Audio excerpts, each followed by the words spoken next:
여러분 안녕하십니까, 진성호입니다. 이 더운 한여름에 검은색 벙거지 모자를 쓰고 검은색 자켓을 입고 회색 백팩을 메고 그녀는 왜 들락날락거렸을까요?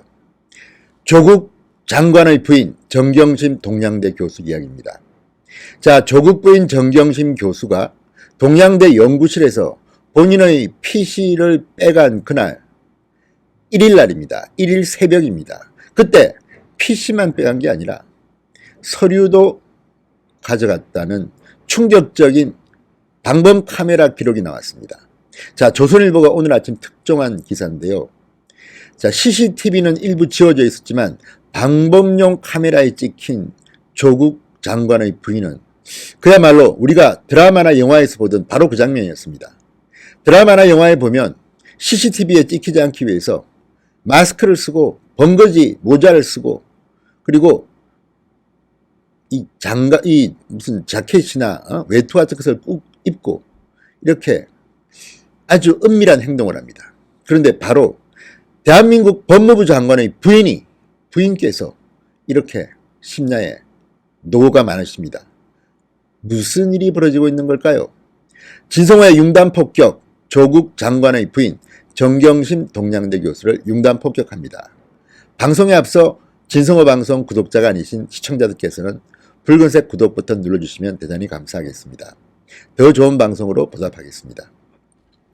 자, 조국 장관의 아내 정경심 교수 경찰 압수수색을 하기 전입니다.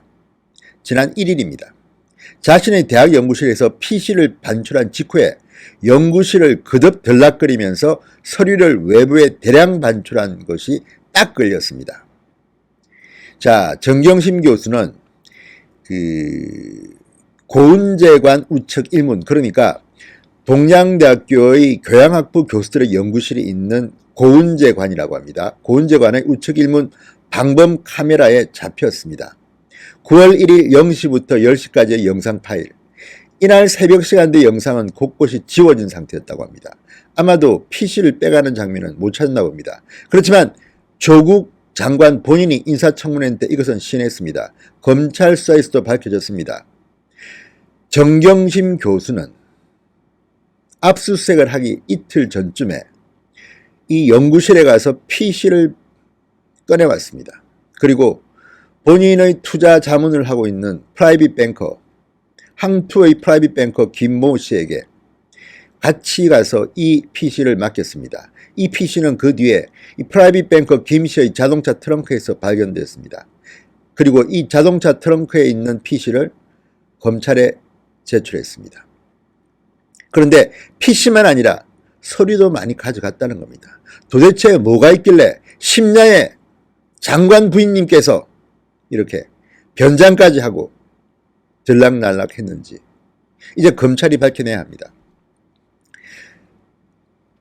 이 고은재관의 교양학부 교수들 연구실의 114호가 이 정경심 교수의 연구실이라고 합니다.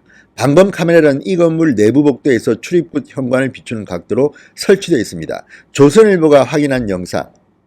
자, 정경심 교수가 처음 등장하는 시간은 오전 8시 50분이라고 합니다. 평소 착용하는 빨간 태안경에 흰색 블라우스, 반바지, 검정 운동화 차림으로 건물 안쪽에서 나타납니다. 건물로 들어오는 장면은 남아있지 않습니다. 건물 안쪽에서 걸어 나온 정 교수는 두 개의 현관문을 활짝 열어둔 상태로 고정한 뒤 다시 건물 연구실 방향으로 들어갑니다. 문을 고정시킨 이유가 1분 뒤에 확인됩니다. 정 교수는 양손으로 책, 문서, 파일첩 등 각종 서류를 품에 가득하는 채 힘들게 건물 밖으로 빠져나갑니다. 그로부터 10여 분 뒤 정 교수가 다시 등장합니다. 건물로 들어옵니다. 복장은 다릅니다. 얼굴을 가리는 검은색 벙거지 모자를 쓰고 등에 회색 백팩을 메고 있었다고 합니다. 검은색 재킷도 한 겹 더 입고 있었지만 반바지와 운동화는 그대로였습니다. 자, 정 교수는 2분 만에 다시 건물을 빠져나갔다고 합니다. 이 두 장면은 앞서 같은 날 새벽 정 교수 자신의 자산관리를 담당하는 한국투자증권 직원 김모 씨를 시켜 자신의 연구실에 있던 데스크탑 PC를 반출이 확인한 뒤 이야기입니다. 최소 3차례 연구실을 드나들면서 엄청난 자료들을 반출했다는 것을 의미합니다. 자, 검찰은 PC는 회수받았다고 하지만 이 서류들은 반납받았나요? 자, 검찰에 따르면 정 교수는 지난달 31일에서 이달 1일로 넘어가는 밤 사이에 김씨 프라이빗 뱅커와 함께 경북 영주의 동량대에 도착합니다. 조국 장관은 김씨가 운전을 했다고 청문회에서 말했습니다. 정경심 교수의 요청을 받은 김씨가 연구실로 들어가서 데스크탑 PC를 들고 나왔다고 합니다. 이후 김씨는 정 교수 데스크탑 PC를 자기 차 트렁크에 실은 뒤 서울로 올라갔고 정 교수는 몸이 너무 안 좋은 상태에서 부산으로 내려갔다고 조국 장관은 청문회에서 진술했습니다. 부산은 정 교수의 시댁, 그러니까 조국 모친이 있는 곳입니다. 자, 정 교수가 데스크탑 PC 말고 다른 서류 뭉치 등을 부산에 숨겼을 가능성이 제기됩니다. 자, 조국 장관의 부인이 왜 9월 31일에서 8월 31일에서 9월 1일쯤 동량대에 와서 새벽에 PC를 그리고 아침에 이 서류 뭉치와 책 같은 것을 반출했는지 이제 검찰이 수사를 해야 됩니다. 근데 문제는 검찰은 이 프라이빗 뱅커 김모 씨의 한투 사무실은 압수수색을 했지만 부산 정경심 교수의 시댁은 압수수색을 하지 않았습니다. 자, 3차례나 연구실을 드나들면서 다량의 자료를 반출했는데 일부만 압수수색 받은 겁니다. 문서, 파일첩, 책 등은 여전히 검찰의 손에 있지 않습니다. 어떻게 해야 될까요? 지금 조선일보가 보도를 했기 때문에 검찰이 뒤늦게라도 수사에 나섰을까요? 여기에 대해서 정경심 교수는 개강 준비를 하면서 지난 학기 수업 자료를 정리하려다가 학생 개인정보가 있는 것을 발견하고 다시 연구실에 갖다 놓은 것이다. 해당 문서는 현재 수사 중인 사안과 전혀 관련이 없다고 말했다고 합니다. 그렇지만 과연 그럴까요? 지금 정경심 교수는 강의를 하고 있지 않은 것으로 보입니다. 얼마 전에도 강의를 하지 않았고 지금 동량대는 정경심 교수의 교수직을 박탈하는 것을 논의 중입니다. 동량대의 학칙을 보면 이런 식으로 이 형사사건으로 기소된 교직원에게는 직위를 부여하지 못하도록 규정되어 있다고 합니다. 자, 동량대 학교법인 현암학원 정관에 나와 있다고 합니다. 그렇다면 정 교수는 교수직을 일단 내려놔야 합니다. 기소됐습니다. 이번 학기에 3학점짜리 교양과목 2개를 진행하기로 되어 있지만 이제 규정상 직위가 해정되면 연구실을 비우고 급여는 기존의 80% 수준만 받게 됩니다. 3개월 후부터는 급여가 50%로 줄어듭니다. 이게 바로 현암학원 정관에 나와 있는 규정입니다. 재판에서 유죄를 받으면 징계 절차가 시작되고 무죄 판결을 받으면 교수직에 복귀합니다. 그러나 지금 분위기로는 이런 재판과 무관하게 정경심 교수는 곧바로 중징계할 가능성도 있습니다. 사문서 위조 혐의가 있기 때문입니다. 총장의 표창장을 자기 딸 때문에 위조해서 줬다는 이런 의혹이 있고 검찰이 이 문제로 이미 정경심 교수를 기소한 상태입니다. 그렇다면 진상조사단이 활동을 끝내고 정경심 교수를 교수직에서 내려놓고 징계까지 들어갈 것으로 보입니다. 퇴직까지도 예상된다고 합니다. 자, 정경심 교수가 이렇게 변명을 하지만 합리적인 의심이 들 수밖에 없습니다.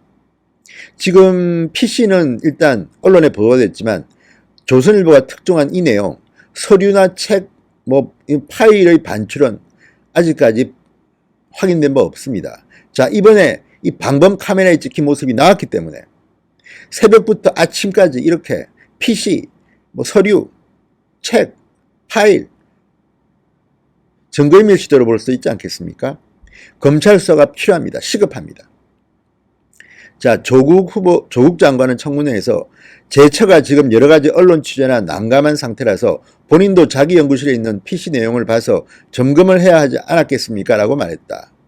정 교수도 5일 입장문에서 학교 업무 및 피고발 사건 법률 대응을 위해서 PC 사용이 필요했다고 했습니다. 그런데 문제는 이 PC를 정경심 교수는 압수수색이 있던 당일 바로 검찰에 이미 제출했다고 했는데 마치 본인이 스스로 PC를 제출한 것처럼 말했습니다. 그러나 압수수색에서 PC가 사라진 것을 확인한 검찰의 욕을 받고서야 제출한 것으로 뒤늦게 나타났습니다.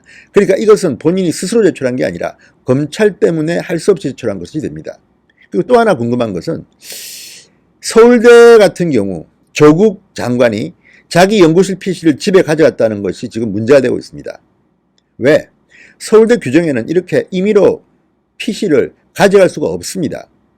PC를 새로 지급받으면 기존의 PC는 폐기 처분되거나 또는 공공기관 등에 기부하게 되어 있습니다. 임의로 개인이 쓰던 PC를 집에 가져가는 것은 불법입니다. 그런데 지금 조국은 청문회에서 스스로 이 PC를 집으로 가져갔다. 이건 도둑질입니다.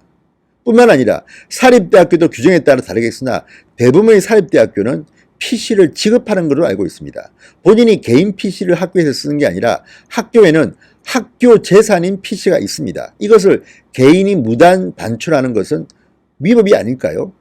정경심 교수 역시 동양대 학칙이나 규정이 어떻게 되는지 모르지만 일반적인 사립대학교라면 연구용 PC는 학교가 지급하고 학교가 관리하는 학교의 재산입니다. 이거를 갖다가 가져온 것을 가지고 이런 식으로 해명하는 게 온당한 것인지 이것도 검찰이 수사해 볼 필요가 있습니다. 지금 너무나도 이상한 일들이 벌어집니다. 어떻게 조국 장관의 부인이 연구실에 있는 그 서류 뭉치, 책, 파일을 갖고 오기 위해서 번거지 모자를 쓰고 검은색 재킷을 입고 변장을 해서 들어갑니까? 이게 당당한 일이라면 이렇게 했겠습니까? 너무 이상합니다. 자, 검찰 수사에서 밝혀지겠으나 이 안에 무슨 내용이 들어있을지 궁금합니다. 아마도 이 안에는 단순히 총장상 위조 의혹과 관련된 것 말고도 사모펀드라든가 정권적 차원에서 충격을 줄 만한 그런 물증이 있을지도 모릅니다. 검찰은 빨리 이 서류와 파일들도 빨리 압수수색해서 가져가기 바랍니다. 국민들은 윤석열 검찰이 좀 더 공명정대하게 제대로 이 사건을 수사하기를 기대하고 있습니다. 진성호의 융단 폭격이었습니다. 여러분 감사합니다.